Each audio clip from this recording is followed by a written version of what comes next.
अस्सलाम वालेकुम वरहमतुल्लाहि वबरकातुहू। कैसे हैं आप हज़रात? ठीक ठाक हैं?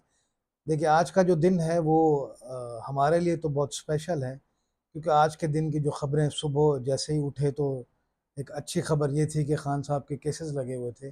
पाकिस्तान की जो आजकल की सूरत हाल है, अल्लाह बेहतरी की तरफ ले जाए, और हमारी तो यही दुआ रहती है, जो ओवरसीज़ पाकिस्तान या जो भी पाकिस्तानी जिस कोने में जहाँ भी रहें, वो हमेशा यही दुआ करते हैं। उनका हमेशा यही ख्वाहिश रहती है कि अपने मुल्क को, अपने ग्रीन पासपोर्ट को एक ऊंची परवास पे देखें, और वो जहां अगर किसी एयरपोर्ट पे जाएं तो वो एक अच्छी निगाह से उसको जज किया जाए। हमारी यही दुआएं, और दुआओं का मकसद अब खान साहब के लिए भी यही होता है कि ज़ाती या सियासी इख्तलाफात अपनी जगह पर, अनाओं की बात एक तरफ, लेकिन खान साहब ने मुल्क के लिए शौकत खानम दिया है, गरीबों के लिए कैंसर हॉस्पिटल्स दिए हैं, पाकिस्तानी मुल्क के लिए उन्होंने एक वर्ल्ड कप जीता हुआ है। उसके लिए ये, और खान साहब ये डिज़र्व नहीं करते जो उनके साथ अभी तक हो रहा है।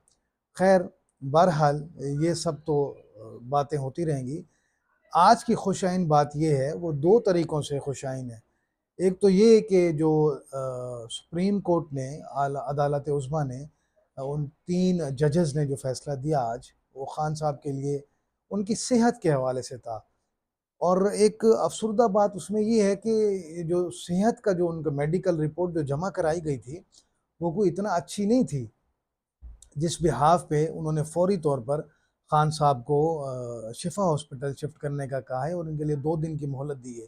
और इसमें उनकी अपनी बहन जो डॉक्टर हैं, उनको भी एक मेडिकल बोर्ड में शामिल किया है। बाकी उनके ज़ाती डॉक्टर्स हैं, उनको भी शामिल किया। ये तमाम चीज़ें खुशाइन बात है, क्योंकि वो जो उनकी अपनी एक बहन हो गई, और वो जो उनका ज़ाती डॉक्टर है, जब वो खुद इस मामले को टेकअप करेंगे, देखेंगे कि अभी खान साहब की क्या सूरत हाल है उनकी सेहत के हवाले से।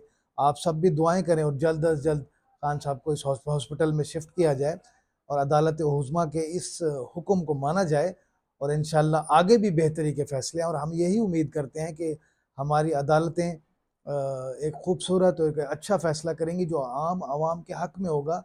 और बाकी जो हाइब्रिड निज़ाम चल रहा है, अनाओं के मुर्तकिब जो लोग हैं, अब वो भी ये बस करें, हाइब्रिड निज़ाम को क्लोज़ करें, और जो मुल्क के लिए बेहतर है वो फ़ैसला करें। बाकी आप हज़रात का शुक्रिया, आप वीडियो को शेयर किया करें, लाइक किया करें, और ज़्यादा से ज़्यादा अपने जो भी आपका फ्रेंड सर्कल है उसमें वीडियो को शेयर कर दें। चैनल को ज़रूर सब्सक्राइब करें। जो भी, अगर आप मुझे फ़ेसबुक पे देखते हैं, आपका शुक्रिया है, टिकटॉक पे या मेरा यूट्यूब चैनल पे। बहुत शुक्रिया। अस्सलाम वालेकुम।